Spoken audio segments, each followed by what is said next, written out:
Hello and welcome once again to Good Frickin' Cookin' with your host, Ryan Frick. Today we're going to make Pizza Villa Calzone. Now I live in Utica, New York, and one of its suburbs is Yorkville. Now I'm showing my age here a little bit, but going back about 40 years, that would be around 1970 when I was a small boy, on Commercial Drive there used to be a Lasurdo's Pizza Villa. Now, at that time, nobody ever made calzones, but they did, and this is the first calzone I ever had. Now, unlike calzones that you get today, where it's basically a folded pizza shell that's been baked, these guys actually rolled theirs up and deep fried theirs. It's still my favorite way to have a calzone. I think you're really going to like it, so why don't we dive right in? So our first task is to make our dough. Go ahead and add into your mixing bowl 1 cup of warm water. Now it's warm water like bath water. Don't get it too hot or you'll kill the yeast. Then go ahead and add in 1 packet of yeast and mix that up until it's thoroughly dissolved. Then add in 1 teaspoon of kosher salt or a half teaspoon of table salt, 2 teaspoons of olive oil, and 2½ cups of flour. Now set your dough hook up and knead that on low speed until the dough starts to come together. Now what you're looking for is the dough to come together enough to start cleaning the sides of the bowl and clinging to the dough hook. Now depending on how humid your air is and where you live, you may have to add more flour. Now it's the middle of January in upstate New York here, so our air is very dry. As a matter of fact, you see here, there's still some dough left at the bottom of the bowl. I had to add just a touch more water just to bring that together. But there it is. You see how it's cleaning the sides of the bowl there and sticking to the dough hook a bit. After it's done that, knead it a couple of more minutes, and then you can transfer it over into a bowl. Now put a little extra virgin olive oil into your bowl. Put your dough in there and roll it around until all the surface of it is covered with the oil. Then tuck it up under, see like I'm doing here, to make a nice little ball. Then go ahead and cover it with plastic wrap, and you got to let it rise in a warm place for at least an hour. Now, if your warm place is about 80 or 90 degrees, it'll take an hour. Now, my house isn't above 70 degrees because, again, it's winter here, so it took my dough about an hour and a half, hour and 45 minutes to rise double in size.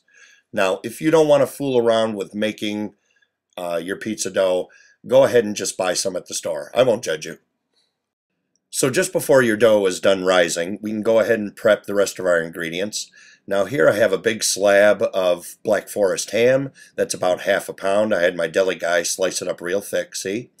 I went and trimmed the skins off. Probably didn't need to. It tasted all right, but I thought it looked better, so that's why I did it. Anyway, go ahead and dice that up into nice small little chunks. So for our cheese filling, go ahead and get a small bowl. In it, put 1 pound of ragout, 1 egg, a ½ cup of Parmesan cheese. Now I used 1 cup of mozzarella, but it turned out that it wasn't enough, so I would use 2. In my ingredients on my blog, I'll make that adjustment. Anyway, go ahead and add in 1 tablespoon of Italian seasoning and a teaspoon or so of dried basil. Go ahead and give that all a good mix until all the herbs and the egg are thoroughly incorporated. So once your dough is finally risen, go ahead and get yourself a work area, flour up your board and your rolling pin. Go ahead and turn your dough out, punch it down, and then cut it into quarters.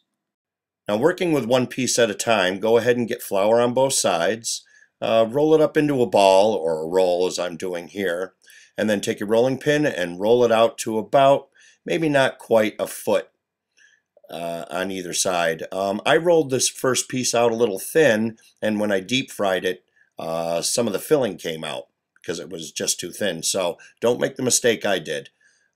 Maybe 8–10 inches to a side, I guess. Now take your ham cubes and mix it up with your cheese. Go ahead and divide that batch into quarters and put 1/4 of that cheese ham mixture down on your dough. Spread it out nice and even.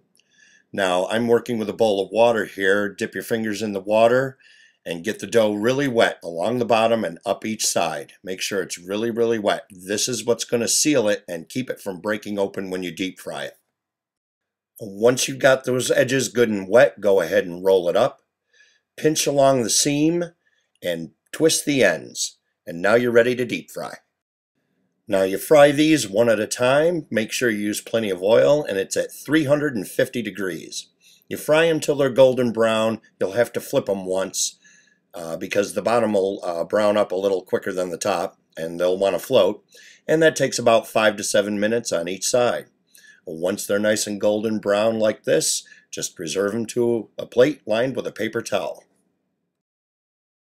Oh man, don't they look good? I'm telling you, I just want to dig into them right now. But you got to have a little patience. You got to let them rest about 5-10 minutes, or all you're going to do is just burn your mouth. But once you cut into these, look at that.